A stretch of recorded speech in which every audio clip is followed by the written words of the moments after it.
Thank you so much.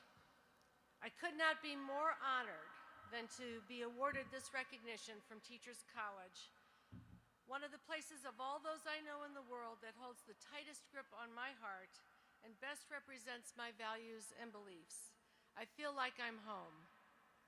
A place that in the work of my many treasured colleagues and former students from the years I spent here continues to make me enormously proud to be a continuing member in the TC community. Thank you for this recognition, and more important, thank you Teachers College faculty, trustees, students, and graduates for who you are and what you do.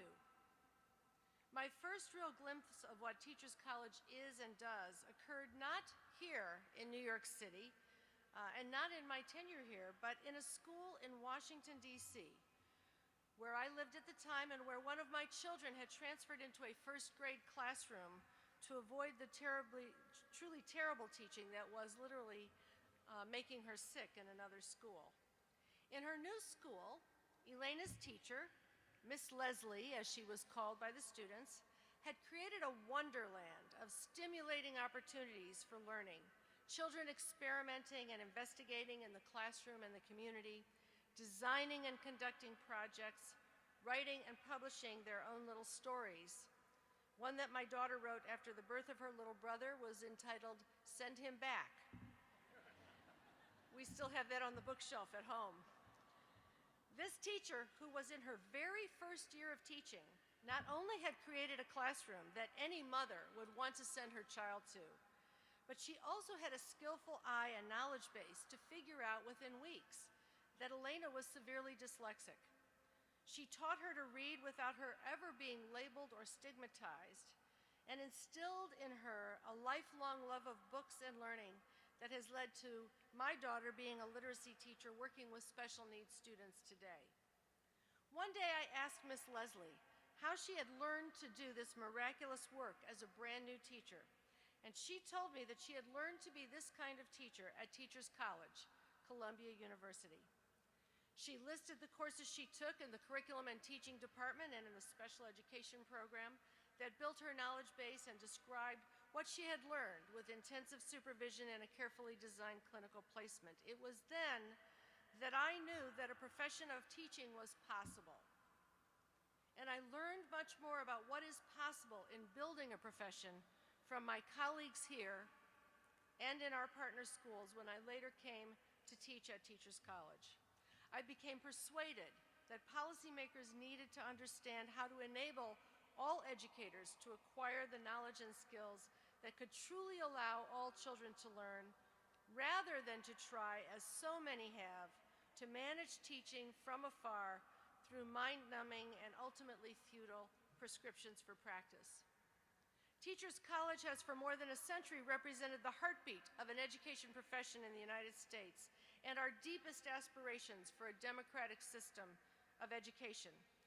When TC was founded by Grace Dodge in 1887, it was intended to provide a truly professional education for the teachers of the poor in New York City, buttressed by the research that was also planted in the college. At that time, when most teachers had little more than a high school education, TC teachers, a group of extraordinary men and women of all races who came from all parts of the country, were earning master's degrees and preparing for research-based practice. Then as now, the creation of truly professional educators was a subversive business. As scientific managers were looking to make schools efficient in the early 20th century, to manage schools with more tightly prescribed curriculum, more teacher-proof texts, more extensive testing, more rules and regulations, they consciously sought to hire less well-educated teachers, who they said would work for lower wages and would go along with the factory model regime of prescribed lessons and pacing schedules without protest. One speaker at an NEA meeting in 1914 observed there were so many efficiency engineers running hand cars through the schoolhouses in most large cities that grade school teachers can hardly turn around in their rooms without butting into 2 or 3 of them. During that decade, precisely 100 years ago, nationally distributed tests of arithmetic, handwriting, and English were put into use. Their results were used to compare students, teachers, and schools, to report to the public, and even to award merit pay, a short-lived innovation due to the many problems it caused.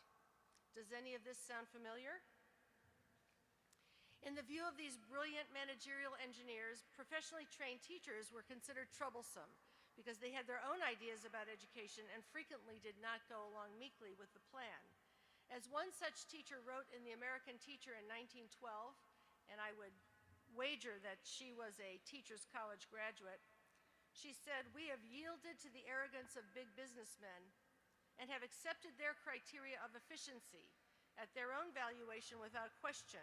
We have consented to measure the results of educational efforts in terms of price and product. But education, since it deals with humans and with individualities, is not a standardizable manufacturing progress. It must measure its efficiency in terms of increased humanism, increased power to do, and increased capacity to appreciate." Sounds suspiciously like John Dewey and Maxine Greene, doesn't it? While the scientific manager's foolishness was creating a stranglehold on schools under the banner of education reform, TC, teachers, school leaders, and professors, from John Dewey to William Hurt Kilpatrick to George Counts and more, were creating progressive schools in which students engaged in intellectual inquiry, hands-on projects, activity-based curriculum, guided by an understanding of child development, the new sciences of learning, and the emerging practices of pedagogy. These schools practiced democracy in action and provided a counterpoint to the factory model schools that Dewey called mechanical, dull, uninteresting, and hardly educative in any meaningful sense. Then as now, TC graduates set the highest standards, planting the ideals of democratic progressive education as leaders in schools, colleges, and governments all around the world. And as you probably know, and as I have learned, there's almost nowhere you can go in the world without finding amazing educational work being done by the graduates of Teachers College. Then as now, TC upheld the three core values that represent a profession. First, a strong ethical commitment to serve clients well, to make decisions based on what is best for students, not what is cheapest or easiest or most expedient. Second, a mastery of a common body of knowledge and skills, along with a commitment to always seek more and better knowledge to meet students' needs. And oh, how I love that moment at TC at 4 o'clock when the doors fly open and thousands of people come in from New York City and New Jersey and Connecticut with that thirst for professional knowledge. And third, a commitment to define and transmit and enforce the highest standards of practice, a community that pledges to work together to do the right thing. That commitment is more important now than ever before. Our nation is on the verge of forgetting its children. The United States now has a far higher poverty rate for children than any other industrialized country in the world. 25%, nearly double the rate of childhood poverty of 30 years ago. It has a more tattered safety net, more children who are homeless, without health care, without food security, a more segregated and inequitable system of public education, with the highest spending districts spending 10 times more than the poorest districts, a larger and more costly system of incarceration than any country in the world, including China's. We have 5% of the world's population and 25% of the world's inmates. And one that is now directly cutting into the money we should be spending on education. A defense budget that is larger than that of the next 20 countries combined, and greater disparities in wealth than any other leading country, with the wealthiest 1% of individuals controlling about 25% of the resources in this country, and in New York City, the wealthiest 1% controlling 46% of the city's resources. Our leaders do not talk about these things. They simply say of poor children, "Let them eat tests." And while there is lots of talk of international test score comparisons, there is too little talk about what high-performing countries like Finland and Singapore actually do. They fund schools equitably. They invest in high-quality preparation, mentoring, and professional development for teachers and leaders, completely at government expense, and you earn a salary while you're going to school. I know that's a heartbreaker when you're coming out of Teachers College with debts and commitments that you've made. They organize a curriculum around problem solving and critical thinking skills, and they test students rarely and never with multiple choice tests. Indeed, the top performing nations use school-based assessments of learning, challenging projects and performances like those that many of you have created here in innovative New York public schools. Meanwhile, the profession of teaching and our system of public education are under siege from another wave of scientific managers who have forgotten that education is about opening minds to inquiry and imagination, not stuffing them like so many dead turkeys. That teaching is about enabling students to make sense of their experience, to use knowledge for their own ends, and to learn to learn.